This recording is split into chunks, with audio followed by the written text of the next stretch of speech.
কেন বলতে পারবো না? ঠিক আছে বলুন না। লুঙ্গিতে চেন থাকে না কেন? ও ঠাকুরপো, তোলায় অত বড় ছাতা থাকতে চেনের কি দরকার? হ্যাঁ, এমনি বাহ, তুমিও ভালো উত্তর দিচ্ছ, বসে পড়ো। অনুষ্ঠানগুলো এরকম ভাবে চলছে, সামনে দিয়ে একটা ভদ্রলোক, সে অলরেডি খেয়ে ফিটিং, আবার তার হাতে আবার একটা কান্টির বোতল, সে বলে লটকাইতে লটকাইতে আসছে। তার হাঁটা স্টাইলটা দেখুন।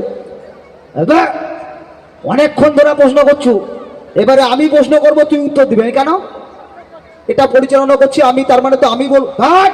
কাই আসছি জানো তো, সম্প্রীতি উৎসব, গলার উপরে পাথলে ঘেঁষারি বাড়ি কি দিব, যা বলছি তার উত্তর দিবি। ঠিক আছে বলুন, বলতো বর্তমান দিনে এই পৃথিবীর মধ্যে সবচেয়ে বড় কে?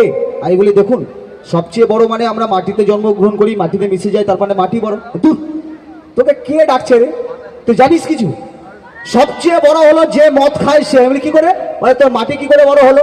আমি বলে মাটি যদি বড় হবে তাহলে মাটির উপরে গাছ কেন? আমি বললাম তাহলে গাছ বড়। গাছ যদি বড় হবে তাহলে গাছের উপরে হনুমান কেন? আমি বললাম তাহলে হনুমান বড়।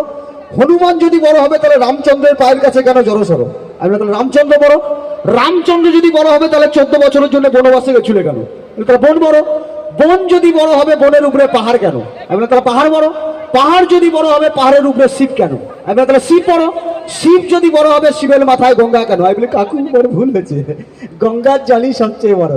বলে গঙ্গার জল যদি বড় হবে আমার বোতলের মধ্যে কেন? আমি বললাম তাহলে বোতল বড়। বলে বোতল যদি বড় হবে তাহলে আমি মদ খোর আমার হাতে কেন? যারা একটু আধটু খায় তাদের জন্য একটা হাতের তালি হোক সবাই মিলে। হ্যাঁ, একটু একটু খান, তবে কেউ একা খাবেন না, আমাকে সঙ্গে নেবেন, ঠান্ডার সময় তো।